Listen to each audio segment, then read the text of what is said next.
pessoal, tudo bem? Vamos aqui então para a nossa aula 10 do regime jurídico dos servidores públicos do município de Xangri-Lá. Hoje a gente vai ver do artigo 164 até o artigo 185.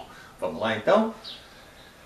Começando aqui, seção 4 do processo administrativo disciplinar. Agora nós vamos falar do PAD, né? Que é o processo administrativo disciplinar. Esse aqui é o que pode dar a demissão, tá? Vamos lá. Artigo 164. O processo administrativo disciplinar será conduzido por comissão de 3 servidores estáveis. Está vendo a diferença? A sindicância poderia ser por 1 servidor, por 2 servidores ou até 3 servidores. Tá certo? Que dizia 1 ou comissão de no máximo 3. Então pode ser 1, 2 ou 3.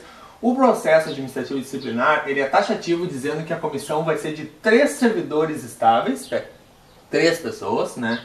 Não vai ser 4, não vai ser 5, não vai ser 2, não vai ser 1. Vai ser 3 servidores estáveis, designado pela autoridade competente, que indicará dentre eles o seu presidente. Ou seja, a autoridade competente vai dizer, João é o presidente e os outros 2 membros é o José e a Maria.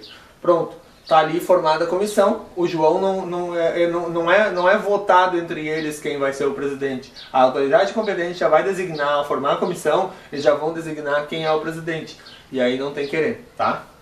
Não existe votação, o presidente vai ser aquele designado pela administração. Vamos lá.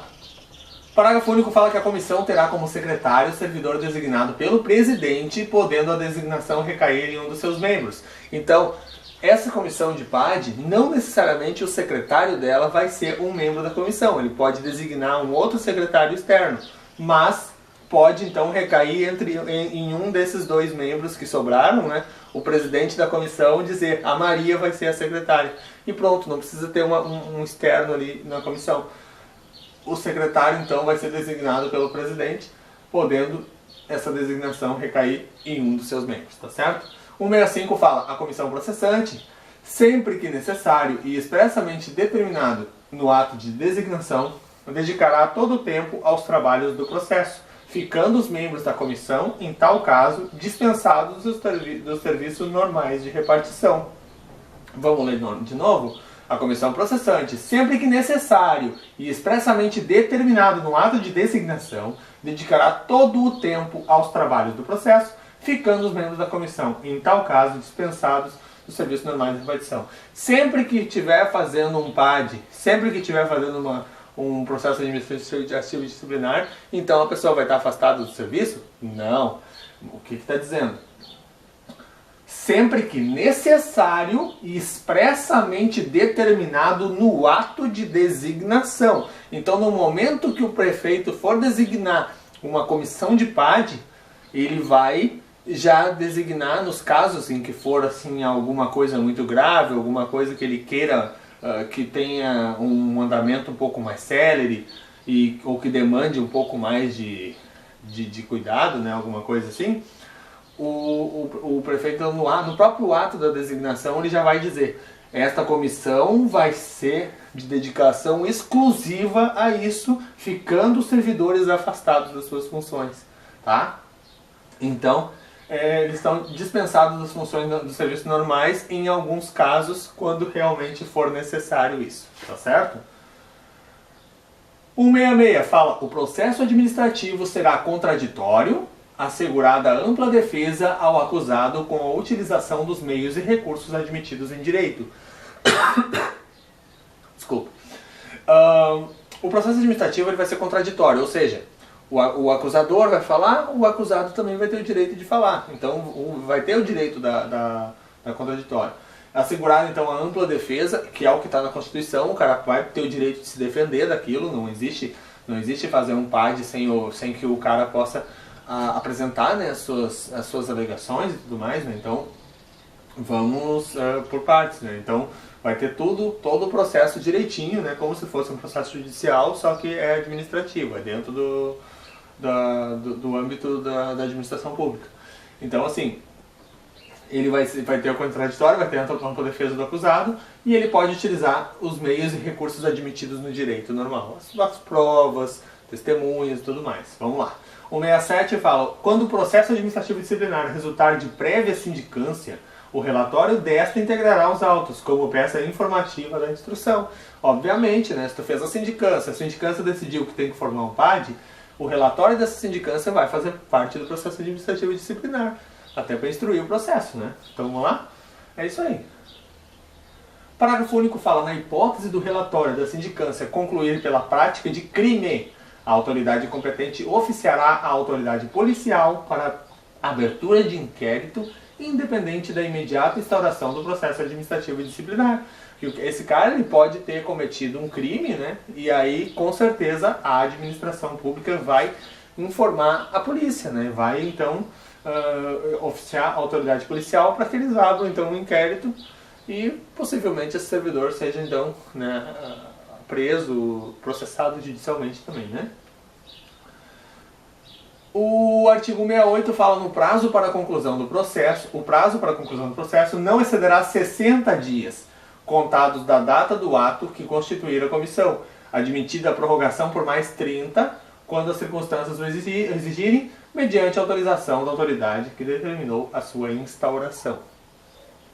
Lembra daquela suspensão preventiva que a gente estava falando, que era 60-30?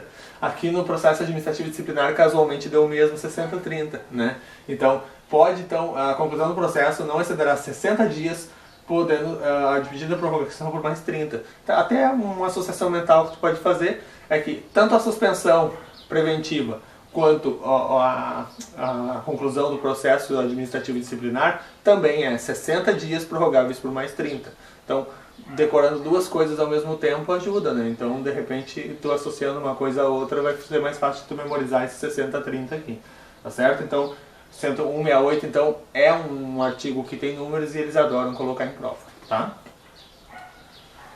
169. As reuniões da comissão serão registradas em atas que deverão detalhar as deliberações adotadas. Claro, tudo que for decidido em comissão, tudo que for conversado vai ser registrado em ata, que é justamente para, né, ter um registro de tudo que aconteceu. Então a ata vai ser esse registro aí formal de tudo que a comissão, né, deliberou durante as reuniões, tá?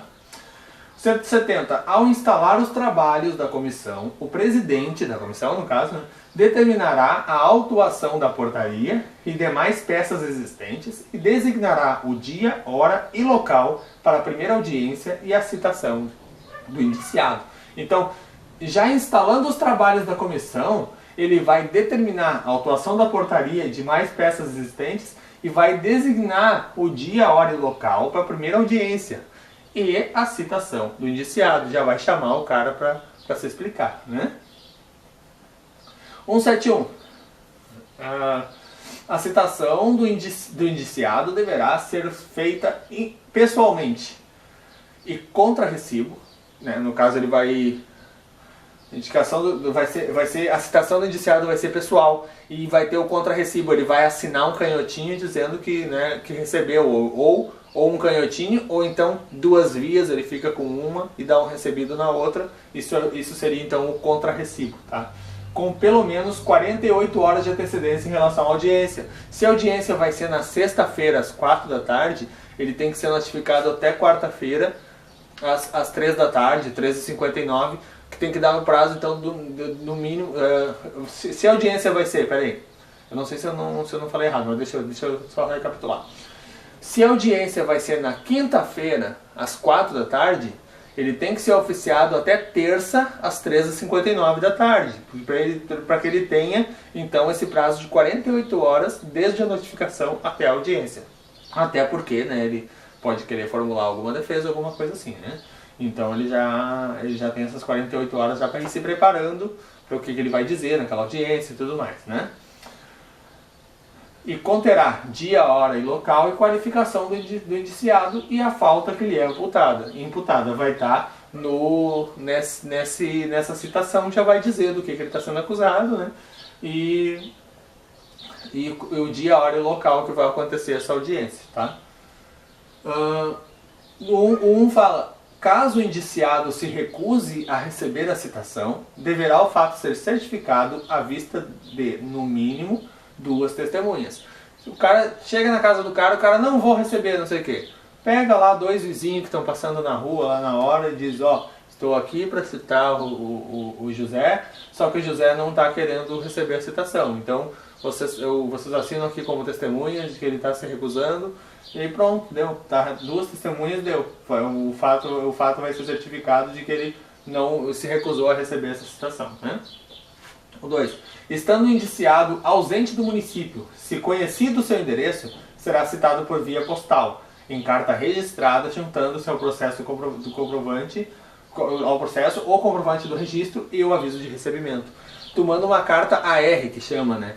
Uma carta com aviso de recebimento, uma carta registrada com aviso de recebimento. O carteiro vai ter que pegar a assinatura da própria pessoa ou de alguém que mora lá com ele, de que recebeu aquela carta com aviso de recebimento, né?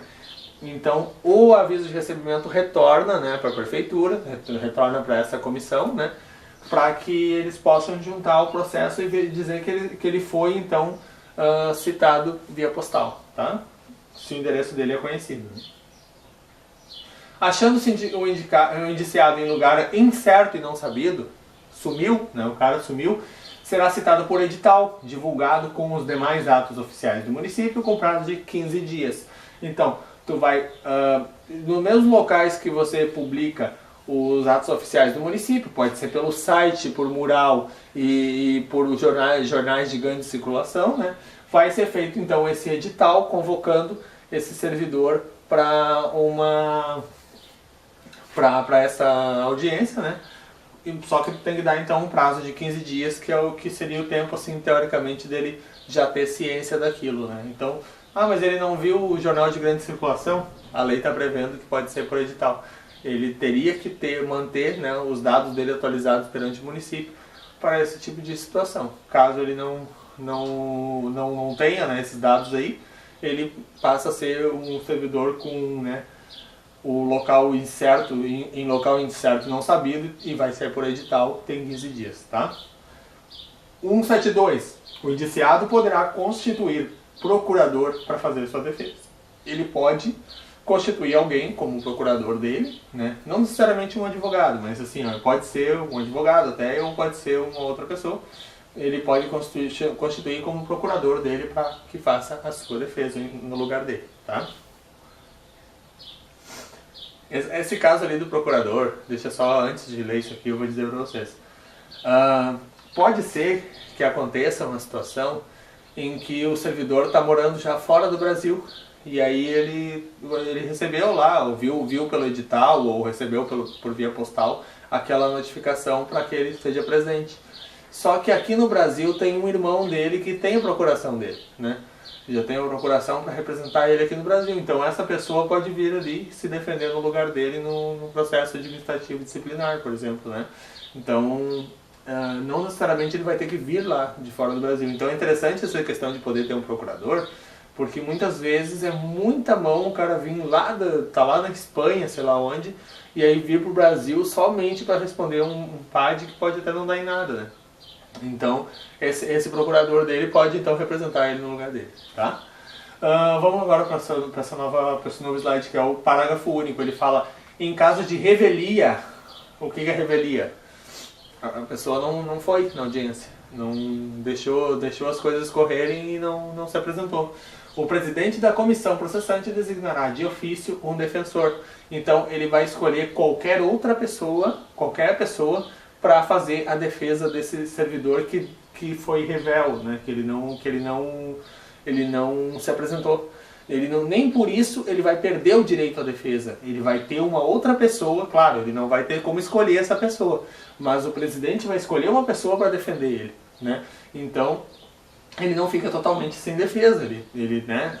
Essa pessoa pode defender os interesses dele, talvez não com a mesma qualidade do que ele próprio, mas ele não fica totalmente sem defesa, tá? 173 fala, na audiência marcada, a comissão promoverá o interrogatório do indiciado, concedendo-lhe, em seguida, o prazo de 3 dias, com vista do processo na repartição, para oferecer alegações escritas, requerer provas e arrolar testemunhas até o máximo de 5. Então, olha que coisa interessante.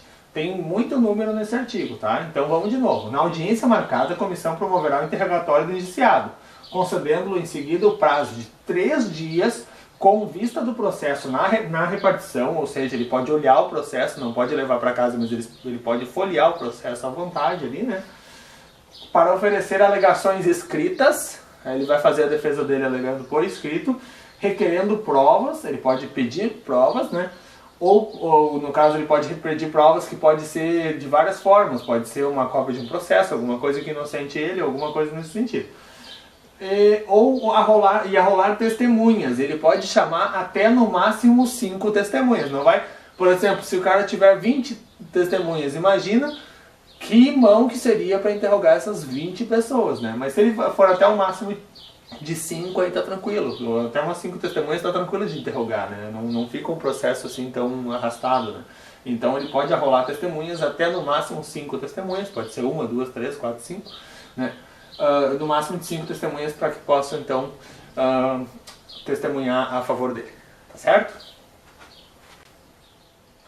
O parágrafo único vai dizer então que, havendo mais de um indiciado, o prazo será comum e de 6 dias, contados a partir da tomada de declarações do último deles. Ou seja, eles vão tomar as declarações de todos os servidores que estão envolvidos, né?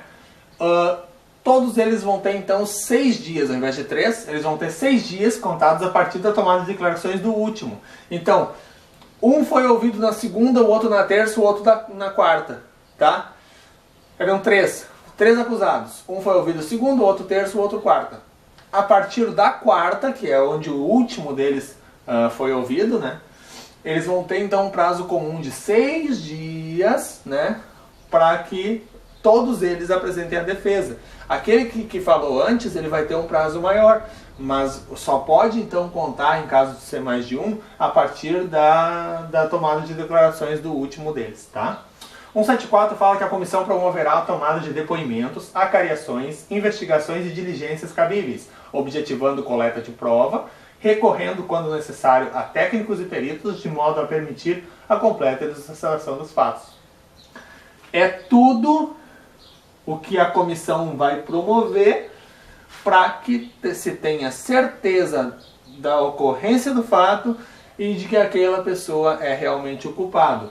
Aí ele vai tomar depoimentos, ele vai fazer acariações. Acariações é o seguinte: pode colocar frente a frente 2 pessoas que estão dando versões diferentes da história. E aí, normalmente, olho no olho, as coisas são um pouco diferentes do que cada um falando por si, né? A acariação seria frente a frente, um olhando no olho do outro, e um deles vai estar falando a verdade e o outro mentindo. Ou os dois podem estar mentindo, mas frente a frente, olho no olho, é mais difícil disso acontecer, né? Então, normalmente, a acariação é isso: 2 pessoas que têm versões divergentes, desde que podem ser testemunhas ou pode ser o próprio acusado e o acusador, né? Frente a frente para ver quem, né? Para a comissão ver quem pode estar mentindo ali, quem que vai cair em contradição, quem que vai gaguejar, né? Investigações e diligências cabíveis, pode de repente vai ter que ir lá numa determinada secretaria, numa determinada unidade ou alguma coisa assim, para ver então o que aconteceu de fato. Pode ser que um veículo que está danificado, alguma coisa, esteja estacionado num pátio que é bem longe de onde aqueles servidores da comissão de pátio trabalham. Então eles vão ir até lá ao local, verificar e tudo mais. Essas diligências podem acontecer então, objetivando então coleta de prova, recorrendo, quando necessário, a técnicos e peritos, que aí pode ser que chame um técnico ou um perito para verificar uma determinada situação, para certificar que aquilo realmente aconteceu e que realmente um determinado equipamento está danificado, ou se tu pode fazer, de repente, se for um caso de agressão, um corpo de delito, alguma coisa assim, né? De modo a permitir a completa elucidação dos fatos, tá? Então, técnicos, peritos e tudo mais. Isso aqui, tudo 174, é tudo que a comissão pode buscar para que tenha mais segurança de fazer com que o resultado do processo administrativo disciplinar seja o mais fidedigno possível, né? Que seja o mais fiel à realidade possível. Tá? 175 fala que o indiciado tem o direito de, pessoalmente ou por intermédio de procurador, assistir aos atos probatórios que se realizarem perante a comissão, requerendo as medidas que julgar conveniente. Ele pode ir junto, né? Até ele pode requerer. Vocês vão lá olhar o carro que eu danifiquei, que eu supostamente danifiquei, então deixa eu ir lá junto. Até a pessoa estando junto lá, ele pode chamar a atenção para alguns detalhes que a comissão não está percebendo. Ó, vocês podem perceber aqui, ó, que o cabo do freio está cortado, então eu não bati o carro porque eu quis, né? Aí eles podem dizer que ele bateu o carro porque ele quis, alguma coisa assim, por exemplo, né? Só estou dando exemplos assim, tentando trazer um pouco para a realidade, para que vocês entendam na prática o que pode acontecer, né? Então, assim, ó, ele foi acusado lá, sei lá, ele tá cometendo um PAD lá porque ele foi acusado de jogar o carro de propósito contra um poste, né? Isso aí seria, né, um caso até de demissão, porque ele está danificando o patrimônio público por vontade própria, né? Então, só que daí depois vão ver o cabo do freio dele tá cortado, então, né, é uma coisa que já é um pouco mais complicado. Então, né, justamente assim, o cara vai lá e daí ele vai mostrar, o pessoal lá tá vendo, não tá vendo e tal, o próprio perito também pode ver isso, então tudo isso vai girar em torno de não fazer um julgamento incorreto, para que a pessoa que, se for culpada, seja punida, e se não for culpado, não seja punido, tá? O 1 fala então, o presidente da comissão poderá indeferir pedidos considerados impertinentes, meramente protelatórios ou de nenhum interesse para o esclarecimento dos fatos. Então, se o acusado ele fez um pedido, o presidente da comissão ele vai verificar é pertinente ou é impertinente esse pedido dele? É meramente protelatório, ele vai somente atrasar o processo, ou realmente, apesar de atrasar o processo, ele é útil, é eficiente? Ou se não existe nenhum interesse para o esclarecimento dos fatos, né? Se existe ou não interesse para esclarecimento dos fatos nesse pedido. Então, isso aqui vai ser avaliado pelo presidente da comissão para conceder ou não esse pedido que o acusado solicitou, né? O 2 fala que será indeferido o pedido de prova pericial quando a comprovação do fato independente de conhecimento especial de perito. Esse aqui é perito, tá? Será indeferido o pedido de prova pericial quando a comprovação do fato independe de conhecimento especial de perito. Aqui está errado na lei, tá? Independe, quer dizer que não depende, de conhecimento especial de perito, tá?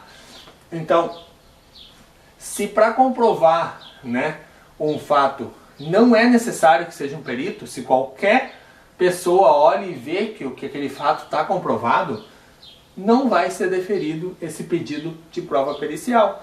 Por quê? Porque a prova pericial é quando pessoas normais não conseguem ver uma determinada situação. E o perito, por ser da área dele, ele vai conseguir entender o que está acontecendo ali.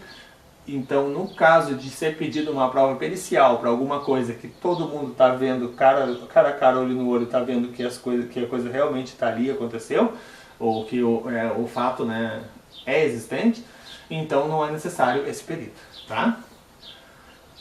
176 vai dizer, as testemunhas serão intimadas a depor mediante mandado expedido pelo presidente da comissão, devendo a segunda via, como ciente do intimado, ser anexado nos autos. Então, essas testemunhas, elas também vão ser, né, intimadas, vão receber a intimação, né? O presidente é que vai ter esse mandado de intimação para eles, né? E vai ser em duas vias, sendo que a segunda via, com o ciente da testemunha, vai ser, então, anexada aos autos do processo, tá? O parágrafo único diz, se a testemunha for servidor público, a expedição do mandato será imediatamente comunicada ao chefe da repartição onde serve, com a indicação do dia e hora marcados para a inquirição. Então, se for um servidor, né, público, sendo de Xangri-Lá ou não, né, sendo de Xangri-Lá ou não, pode ser um servidor público lá de Capão da Canoa, e ele trabalha na Secretaria de Administração lá, ele trabalha lá no setor de patrimônio, vamos supor, da Prefeitura de Capão. Ele foi já, no caso ele é testemunha, né, de um fato que ocorreu aqui em Xangri-Lá. Ele viu, estava passando na hora, alguma coisa assim, e aí ele vai ser inquirido como testemunha nesse processo administrativo disciplinar. Aí o que vai acontecer? Ao invés da comissão chegar e ir na casa desse servidor, ou ir lá no serviço e falar com ele, vai ser lá o secretário de administração, então, que vai ser imediatamente comunicado, então, o chefe da repartição, né, vai ser o chefe de administração vai receber, então, esse comunicado, indicando o dia e hora marcado para a inquirição. Tem que, então, informar esse superior imediato, no caso de ser um servidor público, tá? O 177 fala: o depoimento será prestado oralmente e reduzido a termo, não sendo lícito a testemunha trazê-lo por escrito. Então, depoimento vai ser verbal, né? Então, vai ser reduzido a termo. Tudo que a pessoa falar vai ser transcrito no papel, né? Pode ser digitado, pode ser a caneta, mas assim, normalmente hoje em dia, né, já é digitado, né, por questão do computador e tudo mais. E vai ser então reduzido a termo. Depois o cara vai falar e depois ele vai assinar aquilo que foi reduzido a termo de tudo que ele falou, tá? Bom, as testemunhas serão ouvidas separadamente, com prévia intimação do indiciado ou de seu procurador. Então, as testemunhas, elas não vão estar todas juntas na mesma sala, vai ser uma por vez. Elas vão ser chamadas, né? E aí, com prévia intimação do indiciado ou de seu procurador. Então, essas testemunhas, elas vão ser individualmente inquiridas, elas vão ser ouvidas individualmente, tá? Na hipótese de depoimentos contraditórios ou que se infirmem proceder-se-á a acariação entre os depoentes. O que eu falei da acariação antes, né? Se os depoimentos são contraditórios ou que um não confirme o outro, né? O cara diz assim, ó: eu estava lá e Maria também estava. Aí a Maria diz: eu não estava. Então vamos fazer uma acariação. Tava ou não tava? Daí o cara: tu tava. Ela vai dizer: eu não tava. Até que, né, pode ser que eles não cheguem num acordo, mas na acariação, a acariação serve para que, olho no olho, eles possam confirmar algumas coisas que não confirmaram no depoimento individual, né? 178 fala que, concluída a inquirição de testemunhas, poderá a comissão processante, se julgar útil ao esclarecimento dos fatos, reinterrogar o indiciado, interrogar novamente, então, o indiciado depois da inquirição de testemunhas. Porque aí, com essa inquirição de testemunhas, pode ter surgido uma porção de fatos novos e que esse indiciado não tinha sido interrogado sobre isso. Então, com esses fatos novos, o indiciado pode ser interrogado novamente, né? E, inclusive, ele pode ter a chance de confessar ou de negar alguma coisa que as testemunhas tenham dito, tá? O 179 fala que, ultimada a instrução do processo, o indiciado será intimado por mandado pelo presidente da comissão para apresentar defesa escrita no prazo de 10 dias, assegurando-se-lhe vista do processo na repartição. Então, depois do processo instruído, ele vai ser intimado por mandado do presidente, né, para apresentar essa defesa por escrito no prazo de 10 dias, né? E ele pode ter vista desse processo na repartição, ele pode folhear o processo ali, né, verificar tudo que tem ali naquele processo até aquele momento, e a partir daí 10 dias para ele formular a defesa dele por escrito, né? O parágrafo único fala: o prazo de defesa será comum de 15 dias se forem 2 ou mais indiciados. Então, ao invés de 10 dias vai ser 15, né? E eles terão esse prazo então comum, sendo 2 ou mais, né? Se for 2, 3, 4, quantos forem, né? Não sendo um só, ao invés de 10 dias tem o prazo de 15, tá? Então, grava esses números aqui que eles gostam de botar números na prova, já comentei, né?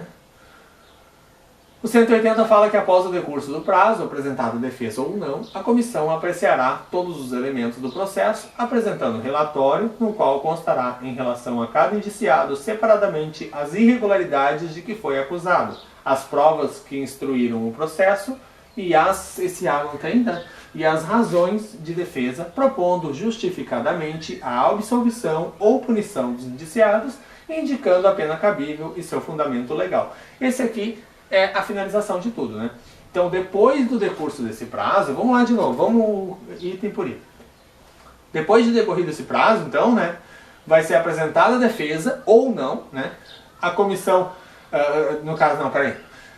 Após o decurso desse prazo, tendo sido apresentada a defesa ou não, a comissão vai apreciar, então, todos os elementos do processo, tudo o que aconteceu ali durante aquele processo, vai ver todas as provas, testemunhas, perícia, tudo.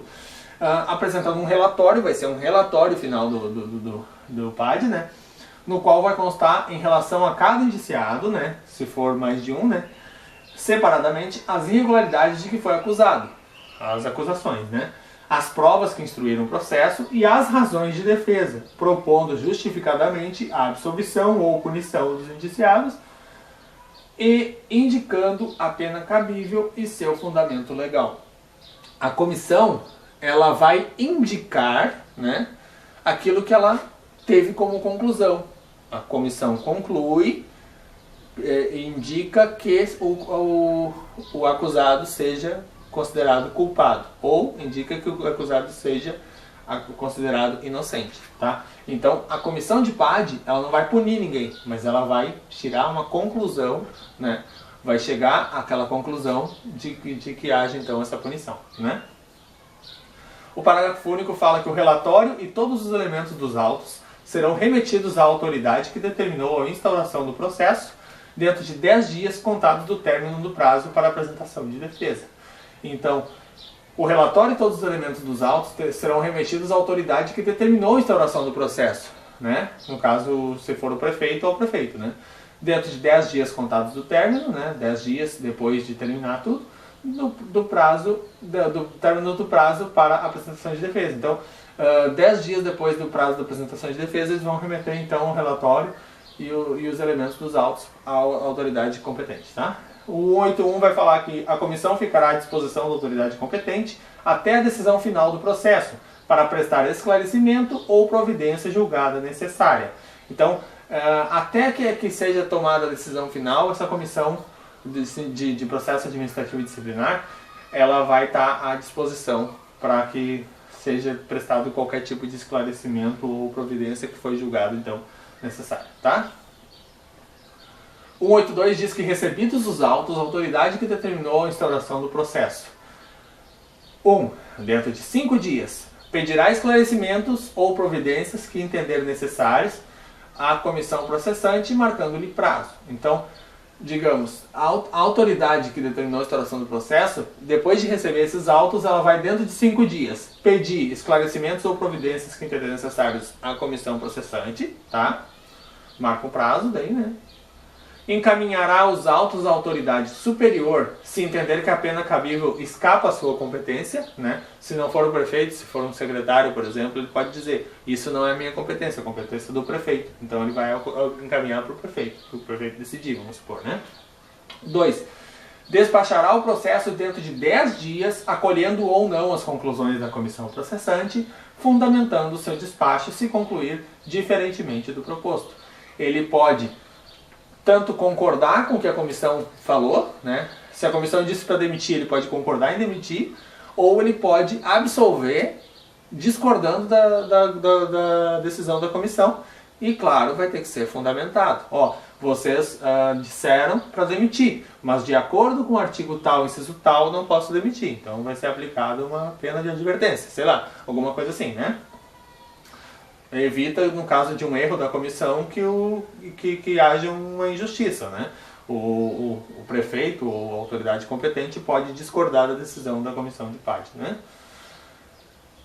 O parágrafo único fala que, nos casos do inciso 1 desse artigo, o prazo para a decisão final será contado respectivamente a partir do retorno ou recebimento dos autos, tá?